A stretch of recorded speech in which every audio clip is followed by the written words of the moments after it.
Paris Radio Show. Deuxième journée au Paris Radio Show et pour commencer, c'est notre premier speaker de la journée, on accueille Grégory Mercier de Worldcast System qui veut nous parler de ce que j'ai compris, de codec entre le studio, les émetteurs, des nouvelles technologies. Si tu dois te présenter rapidement, qui es-tu Grégory ? Bonjour à tous, je suis Grégory Mercier et je travaille chez Worldcast Systems en tant que directeur produit marketing. Et voilà, ça fait pas mal d'années maintenant, bientôt 20 ans.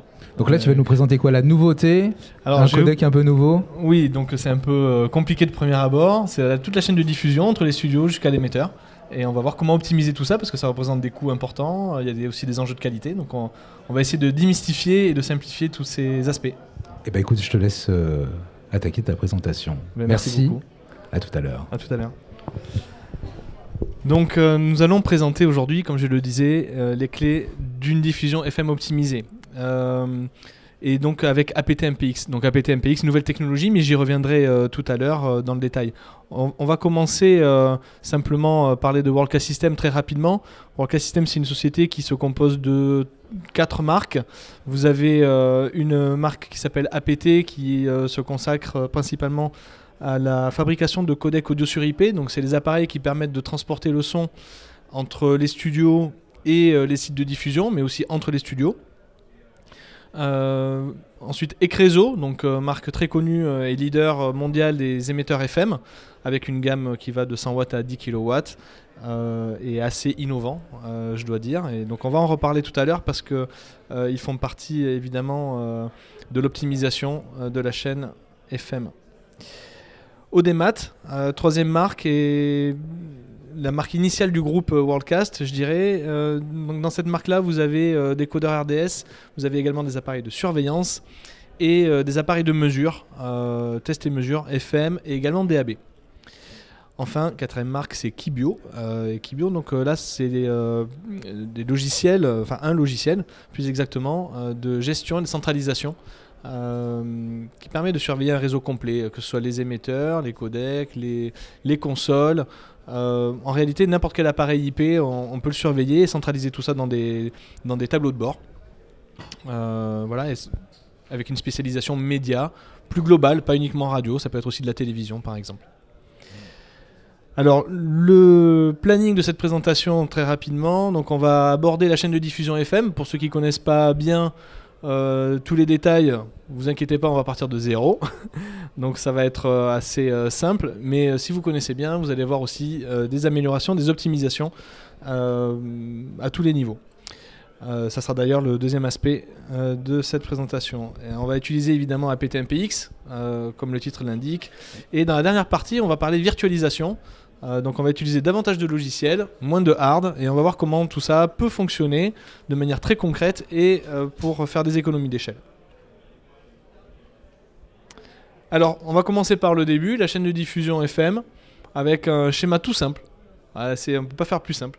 Vous avez une sortie studio, donc on se retrouve par exemple à Paris, n'importe quelle radio, voilà, vous avez une sortie studio, donc le programme est conçu, il est monté, et on a un audio en sortie, voilà.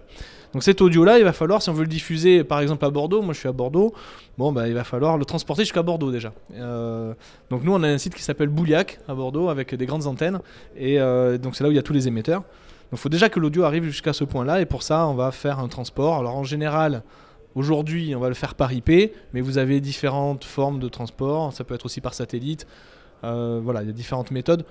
Aujourd'hui je vais parler que d'IP puisque c'est on va dire dans l'air du temps. Sur ce site vous avez un émetteur qui est branché à une antenne, et ensuite vous avez une population qui va recevoir le signal et votre radio. Alors évidemment, ça c'est une version très simplifiée, on va rentrer un petit peu plus dans le détail. Et si je décompose un tout petit peu plus, voilà tous les appareils qu'on va trouver. Donc côté studio à gauche, vous avez donc toujours, on va dire, la sortie de la table de mixage qui va être du son, de l'audio. On va traiter ce son spécifiquement pour la FM, ça c'est important, parce que c'est ce qui va nous permettre d'avoir un son qui soit à l'antenne audible par tout le monde et qui soit compatible avec le format FM. Si vous n'avez pas de traitement de son, évidemment, on ne va pas vous entendre sur les ondes et vous allez avoir des auditeurs qui vont très rapidement zapper pensant même qu'il n'y a pas de fréquence si c'est pas du tout traité. C'est vrai qu'on est sur un marché quand même où vraiment il y a beaucoup de loudness et donc avoir un traitement de son digne de ce nom est un point très important. Ce traitement de son, il va attaquer un codec IP. Donc ce codec IP, ce qu'il va faire, c'est qu'il va transformer le son en un flux IP qu'on va pouvoir transporter sur Internet, pour faire simple. À droite, sur le site de diffusion, on va trouver à nouveau un codec IP. Donc là, on va décoder le flux IP, on va récupérer le son. Alors l'objectif de ces codecs, c'est de restituer le son le plus fidèlement possible, évidemment. On va à nouveau attaquer un traitement de son. Alors pourquoi ? Parce que en fait, dans ce transport IP, vous avez toujours des micro-variations du son. Et donc c'est important de toujours retraiter pour au moins finaliser le son avant la diffusion. Pour diffuser en FM, vous avez 3 éléments essentiels. Vous avez toujours un codeur stéréo. Donc un codeur stéréo, je ne vais pas détailler ici ce que fait le codeur stéréo, mais en gros c'est un convertisseur. Il va transformer le son, le son audio dans un format qu'on appelle MPX. Et ce format MPX va avoir plusieurs composantes. La composante mono, la composante stéréo. Et aussi on va y ajouter le RDS. Le RDS qui vous permet d'afficher le nom de la station sur les autoradios. C'est ce signal MPX qui va attaquer en réalité le modulateur FM ou l'émetteur FM qui lui va fournir un signal RF et ce signal RF va être directement branché sur l'antenne. Et donc là vous avez des ondes qui vont être ensuite reçues par les différents récepteurs sur un bassin de population. Voilà, donc ça c'est une chaîne de diffusion, je dirais basique, assez commune. C'est à peu près comme ça que fonctionnent la plupart des radios aujourd'hui. On n'a rien inventé là, c'est je dirais la base, mais c'est ce qui va nous permettre maintenant de comprendre comment on va pouvoir optimiser ça, parce que comme vous pouvez voir, il y a plein de petites boîtes. Il va falloir supprimer des choses, en associer certaines pour faire des économies ou améliorer la qualité. Donc c'est parti, on va commencer avec les premières optimisations. Alors, pour parler d'optimisation, il faut toujours avoir 3 critères en tête. Voilà, c'est les 3 critères que je propose aujourd'hui. Donc là, le premier critère, c'est être en air 24/7. Si votre radio se coupe, vous perdez de l'audience. Donc ça, c'est pas génial. Donc le premier critère, c'est la sécurité, la fiabilité. On veut être on air tout le temps. Show must go on. Hein. Donc la radio, elle s'arrête jamais. Deuxième critère, la meilleure qualité pour les auditeurs. Donc évidemment, s'il y a des coupures, c'est une perte de qualité, mais c'est aussi la qualité du signal. On veut avoir un signal qui soit le plus fidèle possible, avec un son le plus propre possible et attractif aussi pour les auditeurs. Et tout ça évidemment au meilleur prix. Pourquoi au meilleur prix ? Parce que y a des enjeux économiques derrière tout ça. Il faut rester rentable, ce qui n'est pas toujours simple pour les radiodiffuseurs. Aujourd'hui en plus il y a de la FM, il y a aussi du DAB. Donc si vous diffusez en FM et en DAB, ça veut dire que vous multipliez les coûts. Forcément il faut essayer de faire des économies d'échelle quelque part pour essayer de faire tenir tout ça économiquement, et c'est ce qu'on va voir dans les points qui suivent. Alors pour être en air 24/7, 3 idées, 3 notions qu'on peut avoir en tête. Première chose qu'on peut faire, c'est supprimer les points de faiblesse.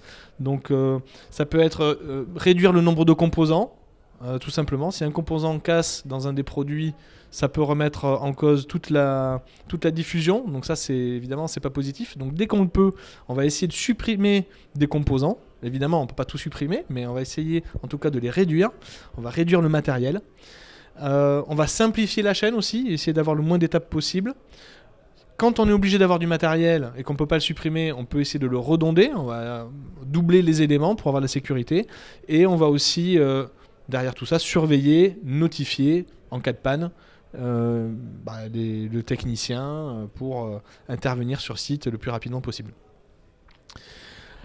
Pour la qualité, pour ce qui est de la qualité audio, alors il y a un élément que j'aime rappeler à chaque fois, c'est que la qualité d'une chaîne de diffusion, FM, mais pas que, c'est valable pour toutes les chaînes de diffusion, elle sera toujours inférieure au pire des éléments qui la constituent. Donc vous pouvez avoir des équipements magnifiques tout le long de la chaîne. Si vous avez un mouton noir au milieu, vous aurez la qualité qui sera celle du mouton noir ou inférieure, mais jamais au-dessus. Voilà. En gros, si j'ai perdu de la qualité, c'est irrattrapable. D'accord ? C'est la philosophie de base qu'il faut garder en tête. Donc, en ayant ça en tête, ça veut dire qu'il va falloir agir un peu sur tous les éléments. La qualité, ça veut dire aussi transparence. Donc l'idée, c'est que je vais essayer d'altérer le moins possible le son entre ce micro et la diffusion que je prenais tout à l'heure en exemple, le site de Bouliac et les Bordelais. Bah, si on m'entend à Bordeaux à travers ce micro, bah, le but c'est d'avoir idéalement un fil entre ici et le site de diffusion. Évidemment, il n'y a pas juste un fil, donc il va falloir avoir des équipements de très bonne qualité. Donc on va vérifier, on va mesurer la transparence à chaque étape et on va essayer aussi de maîtriser et d'uniformiser le parc. Parce qu'évidemment, il n'y a pas que Bordeaux, vous avez Lyon, Lille, Mazamet, Tarbes, etc. Et donc, il va falloir vérifier que le son est le même sur tout un territoire sur lequel je vais diffuser mon signal. Le but est d'avoir aussi une identité et une couleur d'antenne qui va être respectée sur une zone de diffusion. Enfin, le prix. Alors, bon, le prix, on pourrait en parler pendant très longtemps. Simplement, un aspect très important à avoir, c'est de toujours considérer le coût d'acquisition. Évidemment, si un émetteur est plus cher que l'autre, c'est important de le savoir et il faut comparer les prix. Mais il faut aussi regarder le coût d'exploitation, parce que très souvent, c'est ce coût-là qui va être très rapidement prépondérant. C'est des équipements qui peuvent tourner pendant 10 ans, voire plus, sur des sites de diffusion, ou sur des chaînes, ou sur des radios.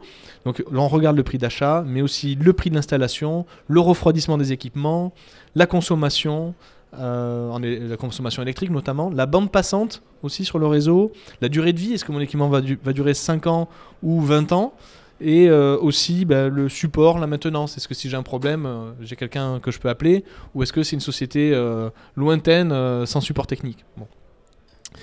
Voilà, et puis une idée aussi globale, mais ça vous allez le voir dans les slides, c'est avoir moins de hard et plus de soft, moins de matériel, plus de logiciel. Alors les optimisations simples pour commencer, et celles-ci elles sont déjà déployées très largement sur les réseaux de diffusion aujourd'hui. Je pense qu'il y a beaucoup de radios qui vont se reconnaître dans ces schémas. Donc je reprends ma chaîne de tout à l'heure, la chaîne de diffusion FM basique, et on va déjà pouvoir commencer à faire des petites optimisations. La première, assez commune, c'est que très souvent le codeur stéréo, c'est un élément qui fait déjà partie du traitement de son. Donc le traitement de son, il sort déjà directement en MPX, pas besoin d'avoir 2 appareils.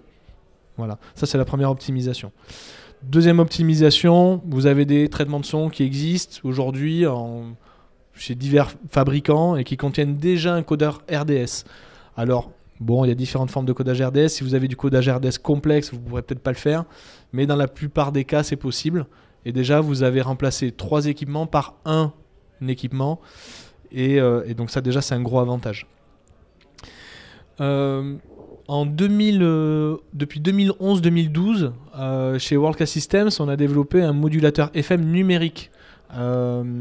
Numérique, ça veut dire qu'en fait, on a une carte de calcul simplifiée, plus petite, avec moins de composants, sur laquelle on crée le signal FM directement, de manière digitale. Donc ça a été une avancée technologique très importante, non seulement pour avoir une meilleure qualité, mais aussi pour réduire le nombre d'étapes de traitement. Donc il y a moins de composants, comme je disais tout à l'heure, et aussi une capacité de calcul importante. Donc en fait, on a intégré du logiciel à l'intérieur, et donc on en revient à ce que je disais, moins de matériel, plus de logiciel, et c'est aussi un gage de fiabilité. Alors cette évolution-là nous a permis d'intégrer ces 3 blocs, traitement de son, codeur stéréo, codeur RDS également, dans l'émetteur directement. Alors ce qui est important de savoir, c'est que dans un émetteur WorldCast aujourd'hui, c'est pas simplement qu'on a mis les cartes électroniques du traitement de son, du codeur RDS, etc. et on les a mis dans la même boîte. Non, c'est vraiment en fait dans ce modulateur numérique qui génère le signal FM, en une seule étape, on fait tout ça. Le traitement de son, le codage stéréo, le codeur RDS. Donc c'est vraiment une grosse simplification. Je rentre de l'audio et il me sort directement le signal prêt à être diffusé à l'antenne. Donc là aussi, à nouveau, un gain notable en fiabilité, en coût d'exploitation, d'acquisition, etc. Dernièrement, donc ça c'est depuis, on va dire, 2-3 ans à peu près, on a intégré également le codec IP, parce que je disais tout à l'heure, WorldCast, dans le groupe, on a la marque APT qui fait les codecs IP. Donc naturellement, on a réussi à intégrer ce codec IP, ou plus exactement ce décodeur IP, directement dans l'émetteur, là aussi. Donc ça veut dire que là, potentiellement, je peux brancher mon émetteur sur le réseau, sur Internet. Il va récupérer le son du studio et il va directement le diffuser. Donc bah, là, du coup, la FM, ça devient hyper simple, tout d'un coup. Hein. À la fois en termes de matériel, d'installation. Et alors, l'émetteur est un peu plus complexe à configurer parce qu'il y a quand même tout ça dedans. Mais c'est quand même beaucoup plus facile. Bien sûr, bien sûr.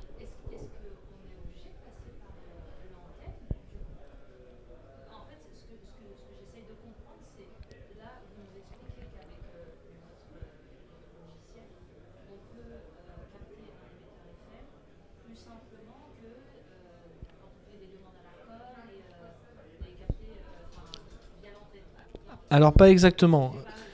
Pas exactement. Là en fait, on est dans le cadre d'une diffusion FM. Donc qui dit FM dit des antennes d'émission et des antennes de réception.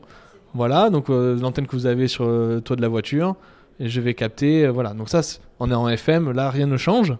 Voilà, ça ne change pas. Là la question c'est comment je construis ma chaîne de diffusion entre le studio jusqu'à l'émetteur, jusqu'à l'antenne.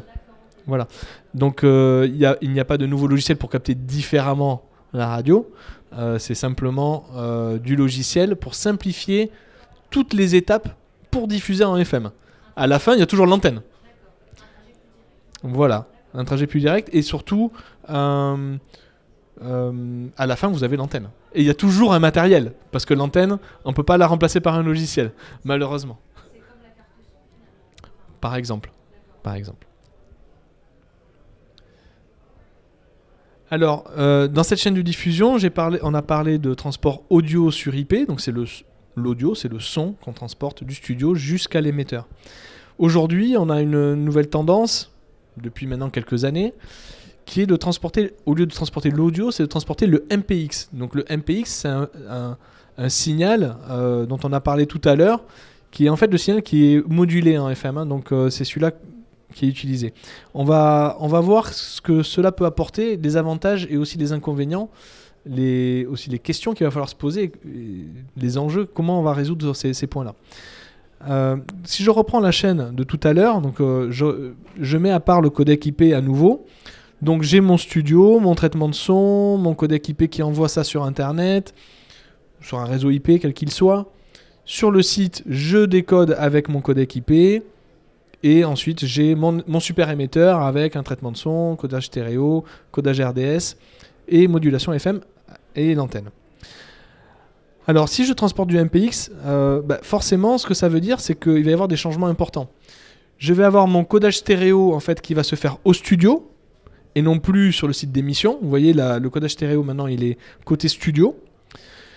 Je peux faire disparaître le traitement de son du site émetteur, puisque en fait, une fois que je suis en MPX, je ne peux plus traiter le son. Donc j'ai directement mon traitement de son du studio sorti MPX, et c'est ça que je vais transporter sur les sites de diffusion. Donc on voit que c'est une autre façon, en réalité, de simplifier la chaîne.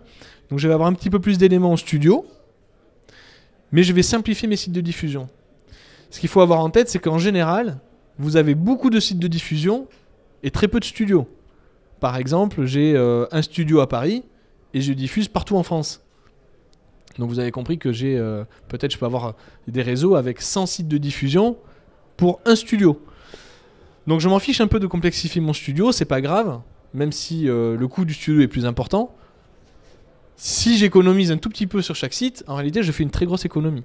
Donc ça c'est une idée à garder en tête. Alors évidemment, si vous avez juste un studio et un site d'émission, dans ce cas-là, c'est beaucoup plus... c'est moins vrai ce que je dis là. Mais si vous avez plus de sites de diffusion, là par contre ça devient très intéressant. Donc je continue. Donc sur les avantages, donc, ça facilite l'uniformisation du signal sur les sites, parce qu'en réalité je vais avoir le même signal sur tous les sites de diffusion. Donc ça c'est important pour ma couleur d'antenne, c'est ce qu'on disait tout à l'heure. Aussi je vais centraliser et je vais maîtriser mon signal depuis le studio beaucoup plus facilement, parce que aller sur chaque site pour régler le son, ça fait quand même pas mal de voyages. Ou alors il faut se connecter à distance aujourd'hui. Mais bon, quand même, ça fait beaucoup d'opérations. Si tout est sur le site, c'est quand même beaucoup plus confortable. Je peux tout contrôler depuis Paris, par exemple. Et évidemment, ça fait des économies d'échelle, c'est ce que je disais tout à l'heure. Les freins. parce que tout n'est pas rose dans tout ça. Il va y avoir des challenges à passer en MPX. Alors le premier challenge, c'est la bande passante. Transporter un signal audio ou transporter un signal MPX, c'est pas la même chose. Le signal MPX est beaucoup plus gros, plus lourd et nécessite une bande passante beaucoup plus importante. Donc ça va être un frein, voire même ça peut être un blocage, mais on va voir comment les résoudre. L'autre point important aussi, c'est la sensibilité du signal MPX. Un signal MPX, c'est très très sensible. C'est le signal qui va directement être diffusé par le modulateur. Donc si vous changez un tout petit détail sur le signal MPX, ça peut avoir des conséquences gravissimes sur la diffusion. Si vous changez un tout petit détail sur l'audio, ça va avoir des conséquences, mais elles seront moins importantes. Okay, parce que vous avez à nouveau un traitement de son, à nouveau un codeur stéréo, etc. Et un autre point important, mais c'est lié aussi à la sensibilité, c'est la perte de paquets. Quand je diffuse sur Internet mon flux, forcément, je peux avoir des pertes de paquets. C'est-à-dire je peux perdre à un moment donné mon flux pendant un très court laps de temps. Et si ça se produit, il faut voir quel est l'impact. Sur de l'audio, il y a un impact. Sur du MPX, il y a un lourd impact. En tout cas, comme je disais, le MPX étant beaucoup plus sensible, ça peut être beaucoup plus grave et donc c'est important d'adresser toutes ces problématiques. C'est là où la technologie APT-MPX, qu'on a développée maintenant depuis quelques années chez Worldcast, va nous servir et va pouvoir résoudre en quelque sorte les 3 points que je viens de citer. Alors sur la bande passante pour commencer, APT-MPX c'est un algorithme de compression. Alors pour le dire simplement, tout le monde connaît le MP3, j'imagine, vous avez tous écouté des MP3 ou entendu parler de MP3, c'est un algorithme de compression. En gros, une musique qui prendrait 30 mégas sur mon ordinateur, en MP3 elle prend plus que 3 mégas. Donc ça permet de compresser la quantité de données pour une qualité perçue équivalente. Okay. Ça, sur un signal MPX, ça n'existait pas avant. Vous ne pouvez pas prendre un signal MPX et le passer en MP3. Il faut créer un algorithme de compression. C'est ce qu'on a fait. Et c'est quelque chose d'assez complexe à faire, je dois dire. Mais ça a été un vrai succès avec cet algorithme donc, qui s'appelle APT-MPX.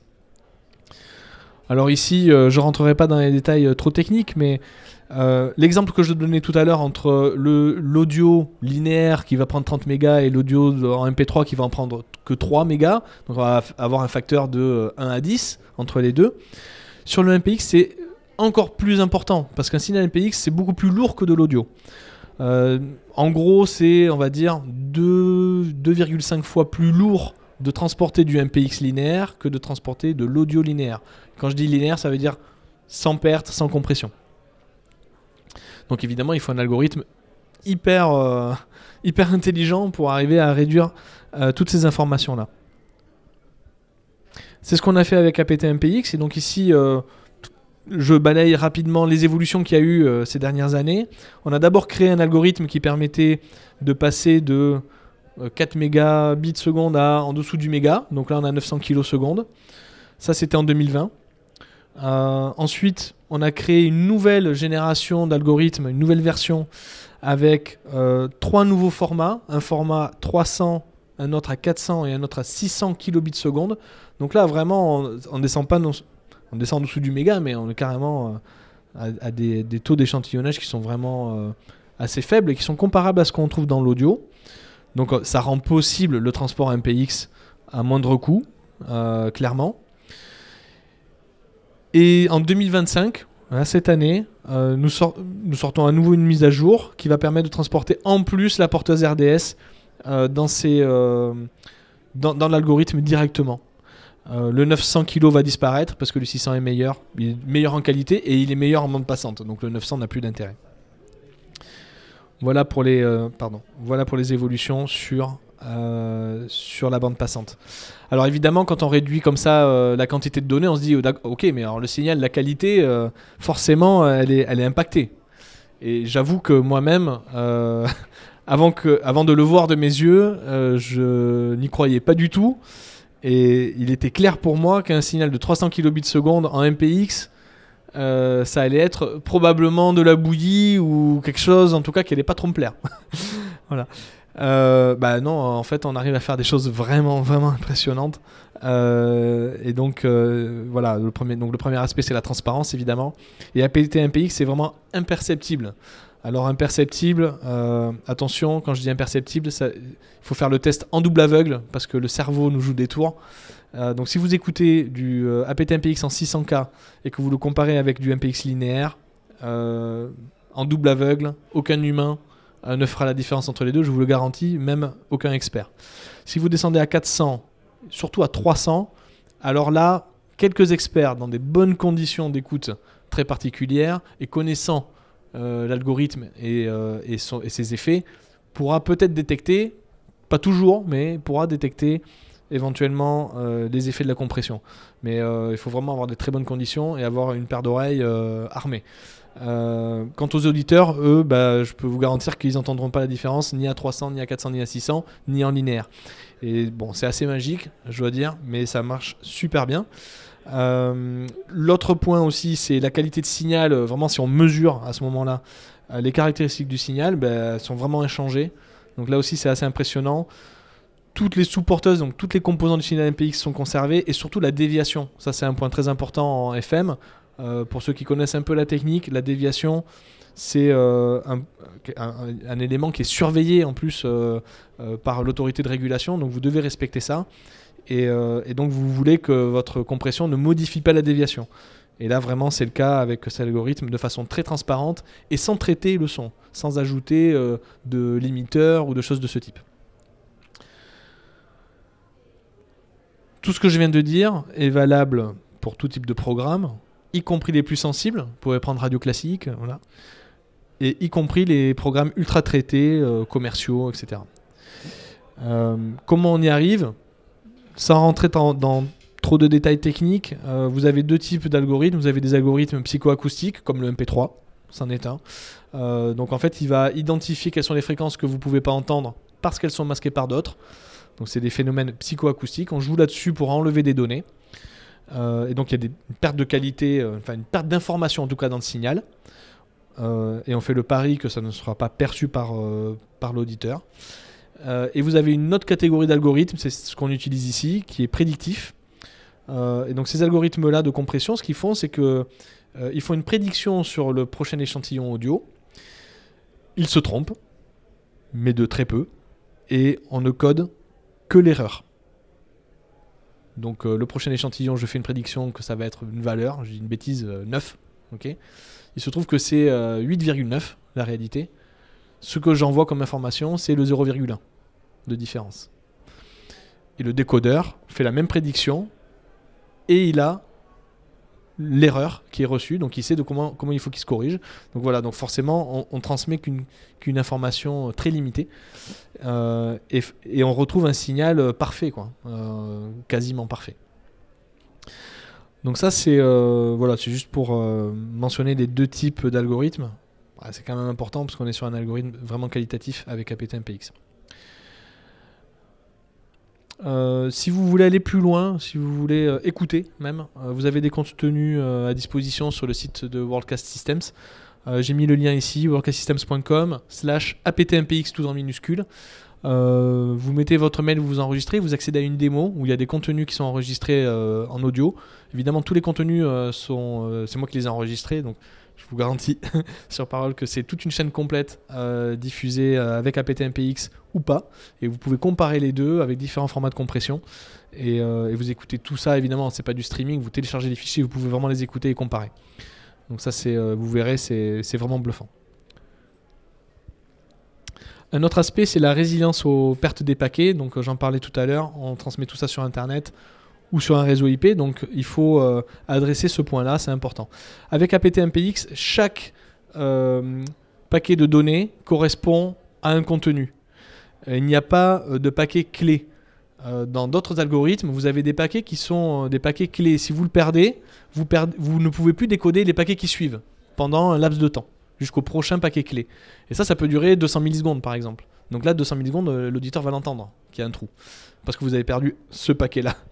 Dans le cas d'APTMPX, ce principe n'existe pas. Et donc, vous allez perdre uniquement le paquet qui peut-être dure 1 milliseconde ou 2 millisecondes. Et donc ça, l'auditeur ne pourra pas le percevoir. Donc du coup, ça, c'est très intéressant. Et ça permet aussi d'améliorer la qualité. En plus, on remplace les paquets perdus par des paquets factices, ce qui nous permet de réduire l'impact sur l'audio et de maîtriser toujours la déviation. Si vous voulez aller plus loin, si vous ne voulez pas perdre le paquet, encore mieux, vous pouvez utiliser la technologie SureStream qui est disponible sur nos codecs et sur nos émetteurs. Et là, dans ce cas-là, ce qu'on va faire, c'est qu'on va dupliquer les paquets via différents liens. Vous pouvez avoir 2 accès Internet différents. Les 2 sont imparfaits, les 2 perdent des paquets. Mais à travers ces 2 liens, on peut reconstituer l'équivalent d'un lien parfait. Donc ça, c'est très intéressant. Pareil, je vous renvoie à notre site web si vous voulez aller plus loin sur cette techno. Quand on parle d'algorithme de compression, il y a d'autres aspects qu'il faut prendre aussi en compte. La latence. Alors, c'est de moins en moins un problème. Enfin, en FM, on aime quand même toujours réduire la latence, le délai entre ce qui est envoyé et ce qui est reçu. C'est le cas pour APTMPX, la compression est très rapide. Il faut aussi que ce soit économe en ressources. Si c'est économe en ressources, ça veut dire que je peux installer mon algorithme un peu partout, sur des plateformes moins coûteuses.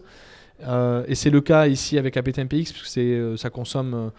on va dire 2 à 3 fois moins que des algorithmes concurrents. Quand je dis des algorithmes concurrents, il n'y en a pas beaucoup. Hein. Il y en a un, donc voilà, c'est simple. Et surtout, il est portable, donc je peux l'installer sur différentes plateformes. Et donc ça veut dire que n'importe quel fabricant potentiellement peut intégrer l'algorithme. Maintenant, je vais vous parler de virtualisation. Alors, c'est un mot à la mode et on ne sait jamais trop ce qu'il y a derrière. Bon. En gros, on a fait déjà un peu de virtualisation dans le sens où on a remplacé beaucoup de matériel par du logiciel déjà. C'est une forme de virtualisation. Mais on va aller plus loin.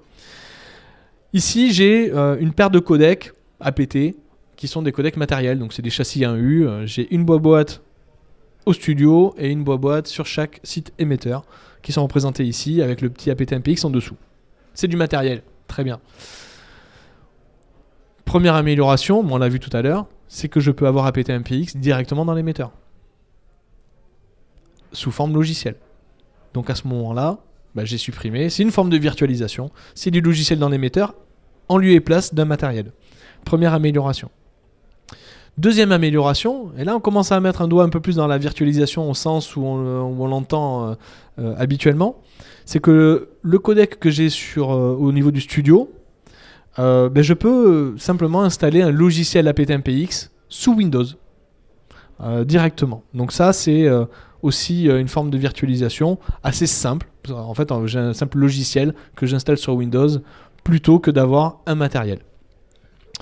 Alors, bon, là, il y a quand même un petit détail qu'il faut prendre en compte, c'est que je branche où mon câble audio dans ce logiciel? J'ai nulle part où le brancher. Donc, il va falloir alimenter ce logiciel avec le son, le MPX, et ça, il va me le falloir en format linéaire, notamment en format AES67 si ça vous parle.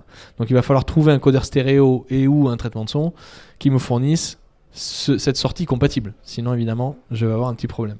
Mais on en voit de plus en plus sur le marché aujourd'hui, donc pas de souci. Alors justement, voilà, donc ici vous avez en haut à gauche le câble BNC ou le câble AES traditionnel pour alimenter votre codec IP. Donc on remplace ça par de l'IP au format AES67. En gros, c'est un flux non compressé, tout simplement. Et en termes de traitement de son, alors là j'ai mis un traitement de son qui n'est pas de chez nous, mais qui est très connu. Et ici, vous avez donc le traitement de la version matérielle, qui est un châssis 2 ou 3U, je ne sais plus, 3U je crois. Et donc il est remplacé par un logiciel sous Windows, direct, qui fait exactement la même chose. Voilà, donc ça c'est... une étape de virtualisation qui est assez connue par beaucoup de radios FM aujourd'hui, qui commence à être déployée, je dirais, de manière massive. Et nous, simplement, on va pouvoir installer APTMPX dans le même Windows que le traitement de son. Et évidemment, ils se parlent entre eux. Donc le traitement de son va envoyer le flux MPX non compressé à notre APTMPX, qui lui va le compresser pour l'envoyer sur les différents sites d'émission. Donc là, on a enlevé quand même pas mal de matériel. Là, on commence à parler virtualisation quand même. Donc si je reprends mon schéma de tout à l'heure, qu'est-ce que ça veut dire? Ça veut dire que je vais changer ici, hop, côté studio. J'ai un traitement de son, un codeur stéréo et mon aptMPX software qui sont tous sous le même Windows. Alors vous pouvez mettre des Windows différents si vous voulez, hein, mais tout peut tourner sur la même machine. Là, ça commence à devenir très intéressant parce que finalement, le seul matériel que j'ai, c'est l'émetteur au niveau du site. Et ça, évidemment, on ne peut pas le remplacer. Mais lui-même avec beaucoup de logiciels dedans. Donc ça, c'est top. Alors, un cas d'application, il y en a ici un représentant, c'est Radio 100%. Donc, Radio 100% en fait diffuse sur le sud de la France, le Grand Sud, même le Grand Sud-Ouest. On va avoir ici, donc ce qu'on a fait, c'est qu'on a mis en place, donc c'est un réseau qui a quand même 16 fréquences, 16 programmes, 50 fréquences, c'est ça. Donc c'est quand même un groupe radio assez important, avec un parc déjà installé, etc. Et donc certainement des enjeux économiques, qualitatifs et de simplification du réseau. Sur le réseau, il y a des émetteurs ECRESO, mais pas que. Donc il y a un mix, je dirais, d'émetteurs. Il y a de l'Omnia au studio sous forme logicielle. Et donc nous, ce qu'on fait, c'est un test qu'on a monté ensemble et on a validé que ça fonctionnait bien. On a branché notre aptMPX sous Windows à la sortie de l'Omnia 9S et on a transporté ça directement sur un émetteur de nouvelle génération ECRESO. Et tout ça fonctionne parfaitement. Alors, il n'y a pas toujours un émetteur ECRESO. Est-ce que je vais le remplacer à chaque fois? Non, pas toujours. Remplacer l'émetteur, c'est cher. Donc, si il y a un émetteur d'une autre marque, c'est pas grave. On a de toute façon toujours les boîtiers, des codecs physiques qui existent, qui sont compatibles à aptMPX et qui, notamment dans la petite version, qui sont vraiment très abordables. Donc, pas de souci, je suis pas obligé de remplacer à chaque fois l'émetteur. Voilà, donc 100% Radio qui a testé ça et de manière très positive. C'était une super collaboration pour avoir aussi des retours d'expérience. Et pour aller un peu plus loin, et ça va faire une transition aussi, c'est qu'évidemment, je disais tout à l'heure, il y a 16 programmes. Donc ça veut dire qu'il faut répéter 16 fois la petite aventure du Windows avec l'Omnia 9 et l'aptMPX. Ça commence à faire beaucoup de choses dans un Windows. Bon. Donc ce qu'on a fait pour aller un peu plus loin, on a fait un pas de plus dans la virtualisation. Et donc ce qu'on fait, c'est qu'on sépare, c'est-à-dire qu'on met un serveur dédié pour le transport, sur lequel on met les 16 encodeurs APT directement. Ça va nous permettre d'aller plus loin dans la virtualisation et d'avoir plus de sécurité aussi. Donc on a deux possibilités. Possibilité 1 avec le Virtual apt IP Codec. Donc j'ai un serveur avec Docker dans lequel je peux mettre autant de codecs que je veux. Ça peut être 1, 10, 50, 100 encodeurs aptMPX, pas de problème. Je mets tout ça sur mon serveur et j'ai Kibio pour surveiller l'ensemble. Ça c'est le cas standard et c'est à peu près ce qu'on est en train de faire avec 100% radio. Il y a des cas où il n'y a pas 16 programmes, mais 50, 100 programmes, y compris même dans des cas qui ne sont pas forcément FM, mais dans des cas de distribution audio plus en général. Et dans ce cas-là, ce qu'on va faire, c'est qu'on va mettre une architecture High Availability, ou HA.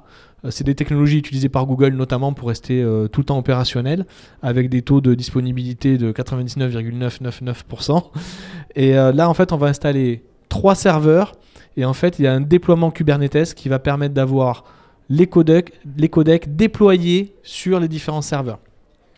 Si un serveur tombe, automatiquement, le codec ou l'encodeur en question est redéployé sur un autre serveur. Et tout ça de manière automatique, transparente, avec la même adresse IP, etc. Donc ça, c'est vraiment des technos hyper évolués pour la virtualisation.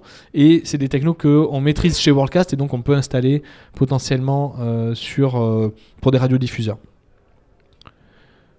Voilà un schéma global où vous avez au final la solution codec virtuel, les émetteurs avec du logiciel intégré, des émetteurs d'ancienne génération avec un codec matériel, et tout ça peut se mélanger dans un même réseau de diffusion.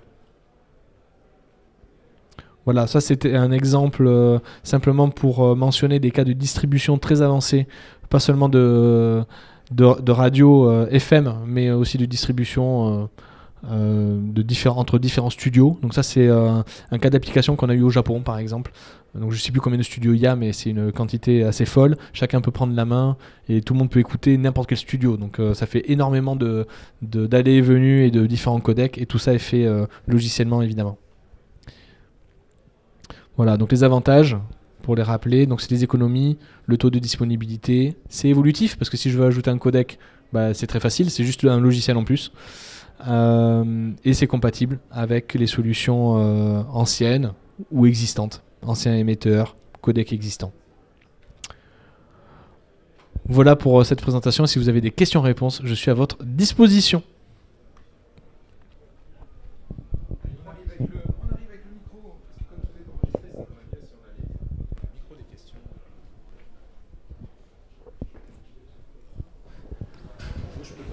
Non, on va enregistrer quand même. Je dis à chaque fois, je rêve d'un monde où le fil n'existe plus et tous les signaux passent comme ça en air. Si vous voulez bosser là-dessus, ça m'intéresse.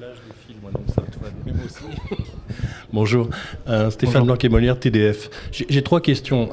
La première, vous parlez de virtualisation. Est-ce que vous travaillez à aller plus loin, installer les choses dans un cloud, par exemple, ou pas? Ou est-ce que ça vous semble abracadabresque et sans intérêt économique, technique, etc.? Non, alors c'est pas du tout... effectivement, c'est des choses qu'on fait, qu'on a déjà fait, même déjà déployé. Donc en réalité, nous, toute la partie transport, l'algorithme de transport et de compression, toute la technologie APT en quelque sorte, on l'a virtualisé. Donc, dans le sens où on l'a séparé, cette intelligence, de la plateforme historique qu'on avait, la plateforme matérielle. Donc ça nous permet de le déployer n'importe où. Donc on peut le déployer sur nos émetteurs, qui est une autre cible matérielle. On peut le déployer sur une future cible de codec si demain on décide d'en changer, sur un codec concurrent, voilà, aussi, sur des récepteurs SAT par exemple, et également sur des serveurs. Qui dit serveur dit aussi cloud. Donc il n'y a pas vraiment de limite. Évidemment, il y a des considérations supplémentaires à avoir, parce que évidemment, il faut savoir chez qui on va héberger, quels sont les coûts de l'hébergement, qui maîtrise cet hébergement. Est-ce que c'est un hébergement cloud propre à TDF, privé? Est-ce qu'il est chez un autre fournisseur? Voilà, donc c'est ces questions-là qui vont se poser. Mais en tout cas, techniquement, en termes d'installation, etc., il n'y a pas du tout... aujourd'hui, on n'a plus de limites, c'est des choses qu'on sait faire. J'ai une autre question un peu plus iconoclaste. Vous avez fait référence au MP3 plusieurs fois. En l'occurrence, sur ces sujets de compression du MPX, il n'y a pas de normes.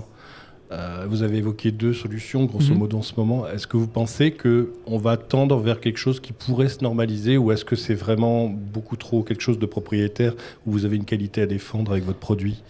C'est une très bonne question. Alors, évidemment, je n'ai pas de boule de cristal, on verra. Mais mon avis, vu ce qui a été fait sur l'audio, je dirais plutôt non. Parce que sur l'audio, je n'ai pas vu de standard.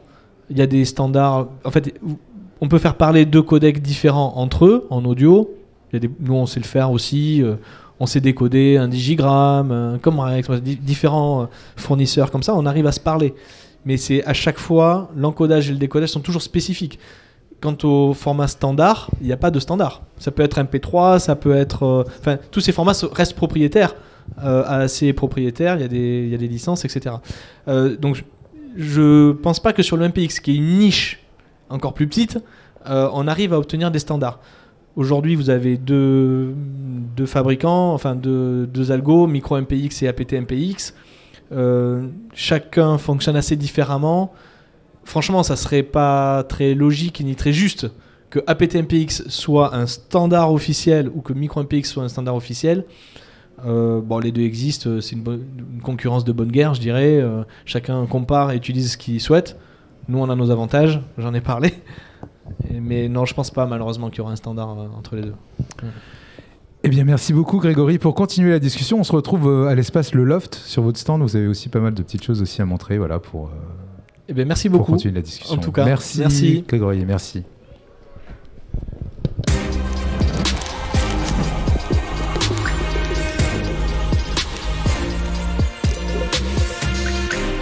This radio show